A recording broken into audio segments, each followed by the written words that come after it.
مشاهدينا الأعزاء من مركز العمدة في الحارة القديمة، مهرجان كنا كده ثلاثة. مركز العمدة محمد أحمد البهلولي، أشهر مركز في جدة كلها. عمر أشهر مركز في جدة كلها صح؟ ها المركز اشهر حقك مركز في حارة الشام.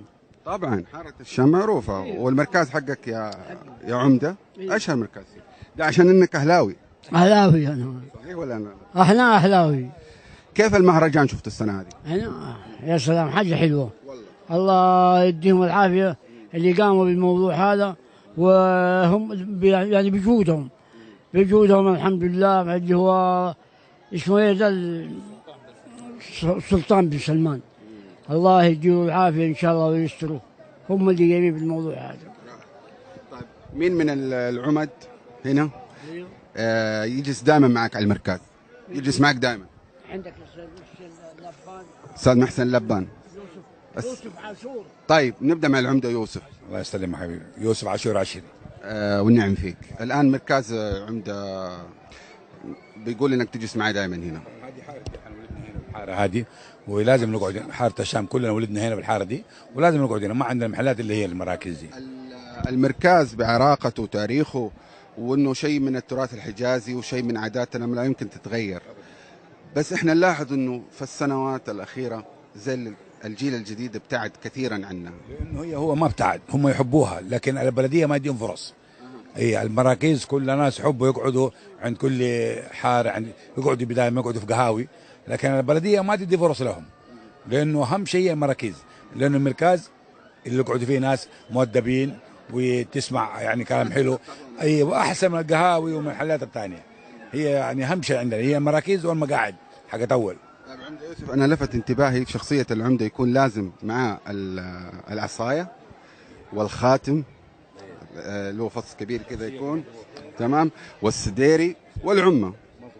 طيب يعني هي زي متوارث مثلا، يعني هو هذا زي متوارث ولا انه هذا هو كذا لازم يكون مظهر العمده؟ لا، اول نفس العمليه كانوا يلبسوا الخواتم ويصيروا العصي، بس العصايه دي يشيلوها مو كده، يعني يشيلها كدفاعا عن النفس، لانه عمده لازم يعني يكون يعني يدافع عن نفسه. سبحان الله، في كده وكده يكون موجود العمده بعصايته.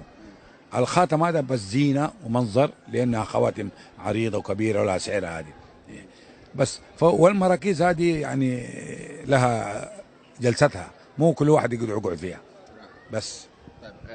انتقل يعني بسألك سؤال برضو. العمدة كشخصية ما كان بس انه فقط يجلس في المركز ويجلس معاه كبار الحي او لا، كان يعني له وظائف ثانية، انه يقوم بحل مشاكل، يقوم بتوجيه النصح. بقول لك ايه، اختصاصا زي الدورية حقت البلد، مسؤول على كل صغيرة وكبيرة. حتى لو مويه زفة مويه ما هي مظبوطة، قام راح شرطة واحد متوقف في شرطة، قام العمدة راح جابه، مسؤول على كل صغير وكبير. وبعدين العمده والله كان يقعد الساعه 12 في الليل.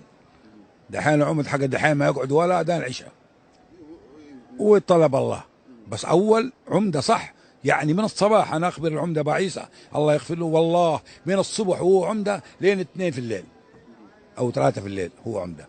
كل العمد مو بس بعيسى، حتى المظلوم كل العمد هذه هي الصح حقهم. ويقوم معاك ويحافظ عليك، وانت لو الوالد مسافر ولا الله لا يقدر الوالد ميت اسال يا رجل بس خليه على الله. والله حتى واجب يقوم يوقف مع العوائد. هذا العمد حقت اول.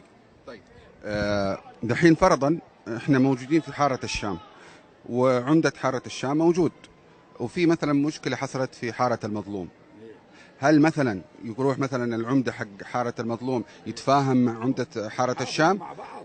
ايوه لازم الشيء هذا. ايوه هم اصلهم حبايب، العمده حق الشام والمظلوم، وكل العمد يجتمعوا ويقعدوا مع بعض ويحلوا مشاكلهم من بعض، ولا حد يقدر يغلط على الثاني ابدا الا الاجنبي اللي يجي من برا. اما مظلومي شامي كلنا مع بعض، احنا اخوان واصحاب.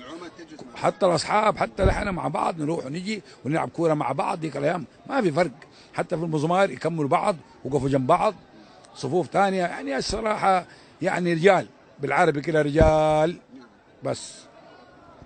دحين العمده